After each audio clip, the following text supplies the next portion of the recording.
What's up, everybody? Behind me is my 2013 Chevy Caprice PPV, and into the untrained eye, this might just seem like your normal family sedan. It's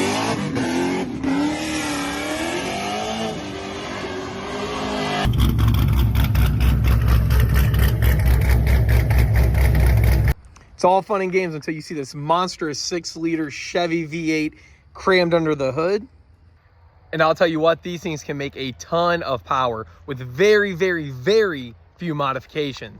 But real quick, before we get fully into the video, I'm Dylan from Redline. If you guys are new here, I'm an automotive channel here on YouTube. I shoot to post 2 to 3 times a week. We do everything from car reviews to racing, DIY, any and everything automotive. I obviously have this 6-liter powered Chevy Caprice. I have a 600 horsepower turbo Miata, a turbo Fox body, 600 horsepower Duramax, the list goes on and on. We got a bunch of cool cars. My friends got cool cars, and we just like to have a good time. So if any of that stuff seems like something that might float your boat, be sure to stick around and subscribe. Thank you again, everyone, for 1,000 subscribers. It means the world to me. Now let's get back to the reason that you clicked on this video, the 2013 Chevy Caprice. Now, without a doubt, if you don't know what you're looking at, this may look like your typical Chevy GM vehicle. It could pass as a Malibu or even an Impala in the front end. Still walking around, you see it's a little bit bigger in the back, whatever. You get to the rear, and it literally looks like a Chevy Impala. The only thing that could give it away that it's something special, other than the Caprice badge, it's got a quad exhaust, chrome tips, which to a car person could hint at something, but not really. And obviously the car is currently sitting on aftermarket wheels and has like tinted windows and is murdered out and everything, but to the untrained eye, it still looks like a normal sedan. And personally, to me, that's what makes these things so cool. I am a big advocate for sleeper cars, being undercover, etc. I like my cars to be low key, and I like to surprise people when they get gapped by something like this. Because say when you get some cocky guy in another car, a new car, and they get absolutely sauced by this thing, it catches them off guard and they're like, what the heck just happened? So if you're one of my American viewers, you might think, how in the world did I not know about this thing? And to be honest, a lot of these cars are still pretty undercover. Most of them spent their life as cop cars, or like this one, I'm pretty sure was a detective vehicle. So they're mainly fleet vehicles and not really public sold cars. Now in other countries, especially like Australia, these are a hot commodity, and there have been some crazy builds. Obviously over there, it is referred to as a Holden, which is a GM based still company. But as many of you know, Holden sells some pretty sweet cars that we don't get here in America. And this is one of the few cars that we can actually purchase here in the States that are essentially a Holden. You got like this, the Chevy SS, and there's a few other variants, but we kind of got cheated here in America. Holden, epic brand, epic cars. We don't really get them here, so we get stuff that's pretty close, but not the exact thing.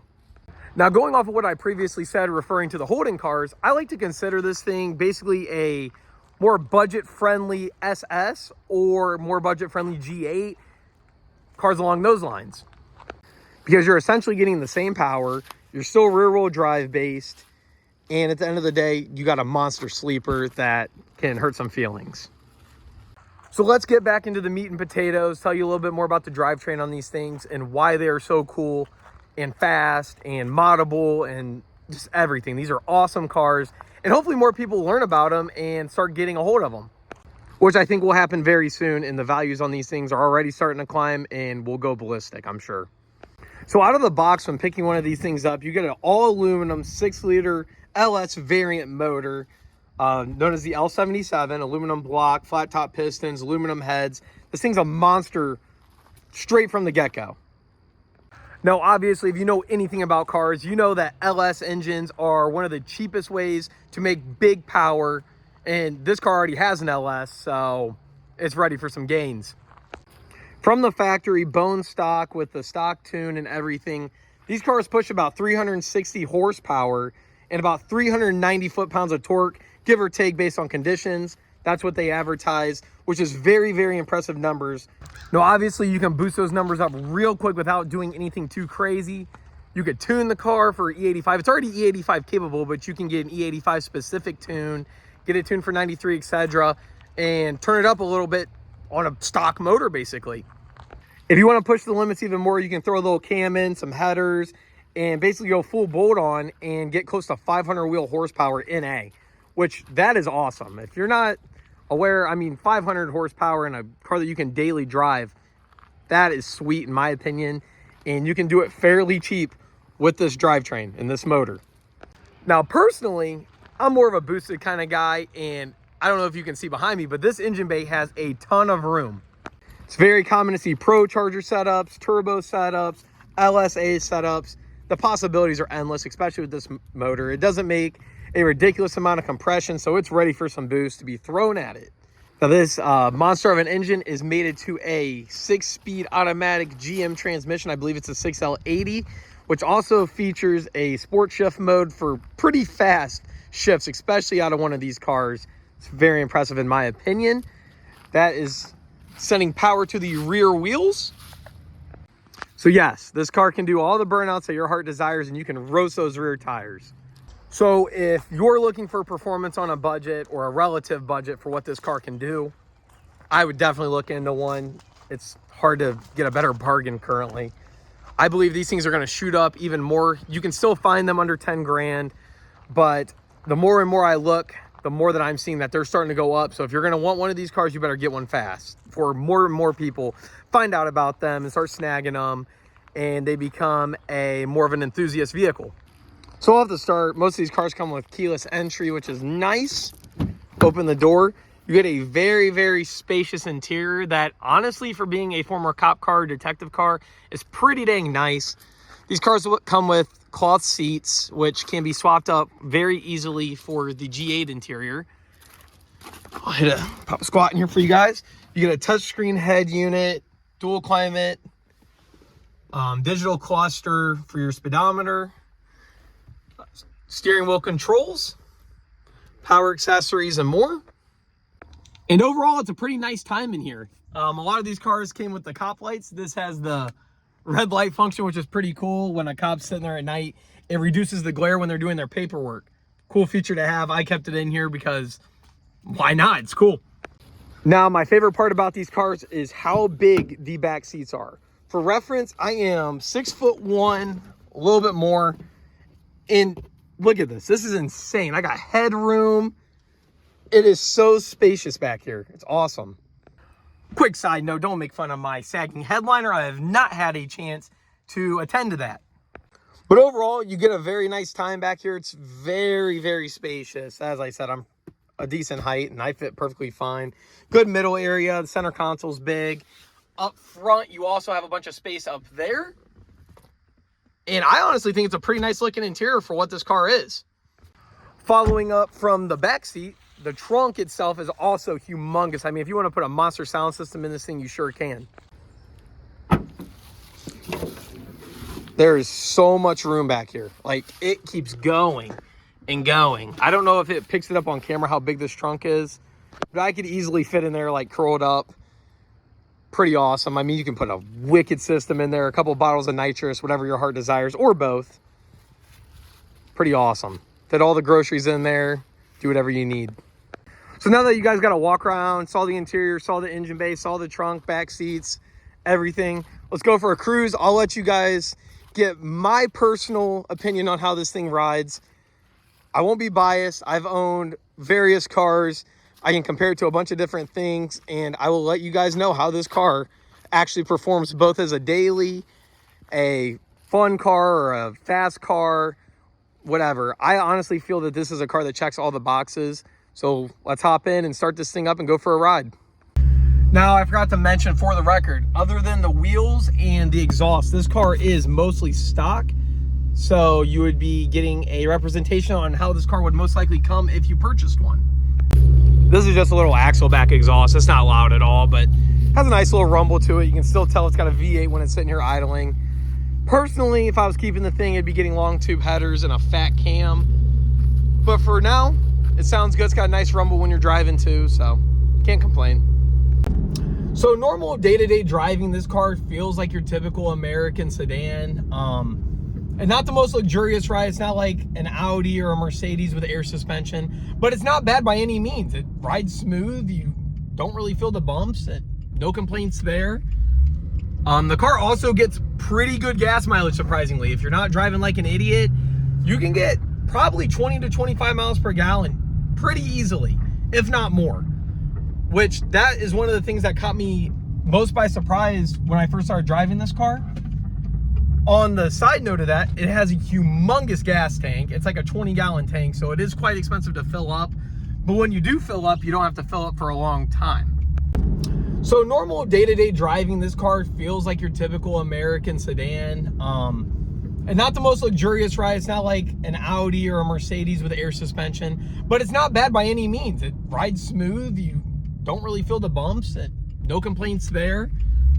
The car also gets pretty good gas mileage, surprisingly. If you're not driving like an idiot, you can get probably 20 to 25 miles per gallon pretty easily, if not more. Which, that is one of the things that caught me most by surprise when I first started driving this car. On the side note of that, it has a humongous gas tank. It's like a 20-gallon tank, so it is quite expensive to fill up. But when you do fill up, you don't have to fill up for a long time. This is a very easy vehicle to drive. I mean, you can drive it with one hand, a finger, whatever. The steering feels great.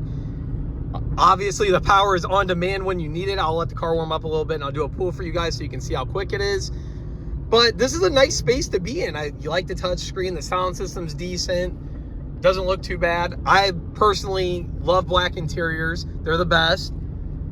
And all in all, it's a pretty nice ride. This is obviously a pretty big car, but when driving it, it doesn't really feel that way. It still handles decent. I mean, it's not a Miata, but it still does hold its own handling. As I said previously, it's pretty easy to drive. You don't feel like you're driving around in a giant boat, which is pretty cool.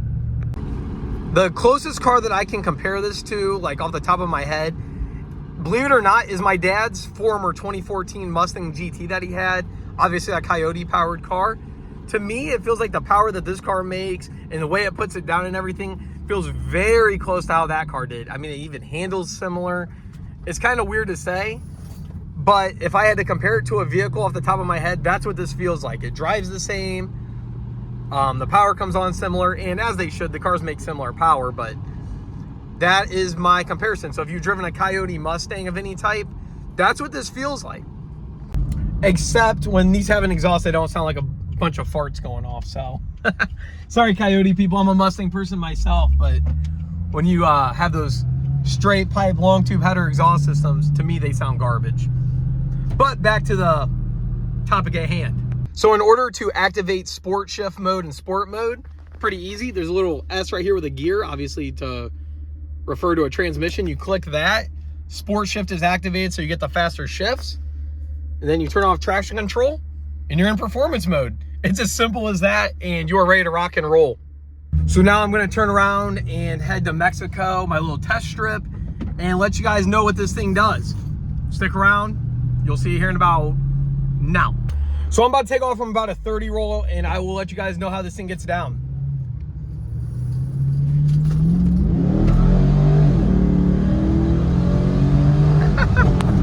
Woo!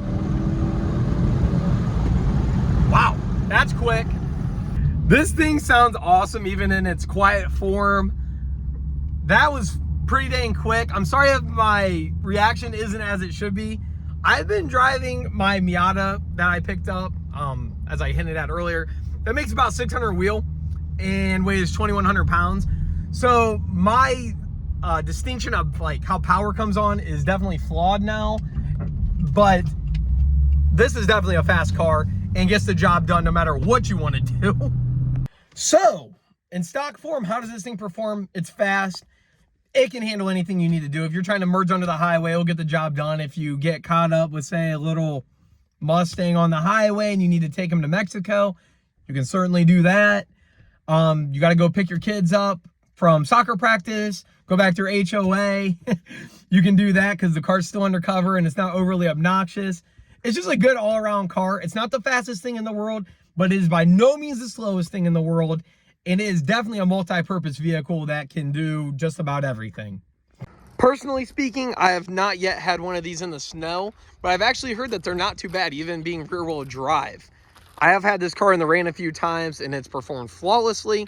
That obviously goes in turn with what tires you're running, so on and so forth. But if you're looking for a quote unquote budget daily that's still a sleeper and still fun and fast and you can move your whole family around, I don't think there's a better car that can do it at this price range that also offers the reliability that this car does. I mean, at the end of the day, it's still an LS. It's easy to work on. Parts are readily available. I mean, you can go to your local Advance or AutoZone and say you need a starter. They got them in stock. You don't have to worry about getting stuff shipped in from Germany or Japan. Makes your life so much easier, especially with your daily driver. If something goes wrong, you want to be able to fix it and fix it in a timely manner. Going off of that, it's obviously an LS. It's reliable. You don't have much really that goes wrong on these things. Do your oil changes, do your basic maintenance, and they essentially live forever. I mean, I had a green truck, Chevy 1500 that was LS based. Truck had 262,000 miles and just kept on going. So these things just live and live. And I forgot to mention, this car in specific has 170,000 miles on it. And thing freaking runs mint, sounds good, pulls hard. It's just such a good all-around car. And I know I keep saying it, but it's the truth. Going off of everything that I just said, the aftermarket support for these cars is insane. If you want to make it fast, you can obviously do that very easy. I mean, you go on Summit Racing, Jags, any of those sites. Texas Speed, parts are readily available, easy to modify. It's just a good car if you want to build it or just drive it. I mean, it does literally everything. It's awesome. I've personally been a big fan of G8s and Chevy SSs. This is my first LS like car that I've ever owned, and it's a beast. Now, I've ridden in multiple GTOs and such. This feels very close to what they do, but it's super cool when you have something that not a lot of other people have or know what it is. It's pretty undercover. So on that note, everybody, I think I've said everything that I need to say about the car. Overall, it's an excellent ride. There's not many vehicles at that price point that offer as much as this car does. Overall, out of 10, I'd probably rate it an 8 or 9. It's not a perfect vehicle. To be a 10, I would have to put probably a G8 or an SS interior in it, make that more beautiful. Lower it a little bit, put a drag pack on it.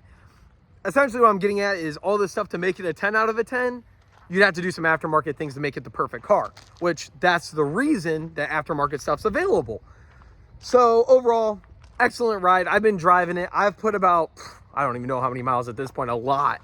In the short time that I've owned it. It's going to be leaving me here soon. But overall, excellent ride, excellent car. GM knocked it out of the ballpark on that one. I just wish they would have done slightly better marketing with it or sold it more to the public and made it more readily available so that enthusiasts like myself and you guys could get your hands on it. But other than that, I have no other complaints. Fun car, fun ride, and it gets the job done. If you're into anything automotive car related, any car type at all, feel free to subscribe, like, comment, let me know how you feel about the Caprice. I am an enthusiast of all types. Like I said before, I have this super fast Miata, the Caprice, the Duramax. My Fox body's already put up, it's in storage. Cool cars all around, bunch of project stuff, you know how it goes. If any of that stuff at all sounds like something that might float your boat, feel free to stick around. I appreciate it a ton. If you don't already follow me on social media, feel free to do so. It's Redline Dill, same as my YouTube. And on that note, guys, I'm going to head out. YouTube has a couple of videos that they're going to recommend to you from my channel, so check those out if you want. Stick around. And on that note, guys, I am out. I'll catch you in the next one. Thanks.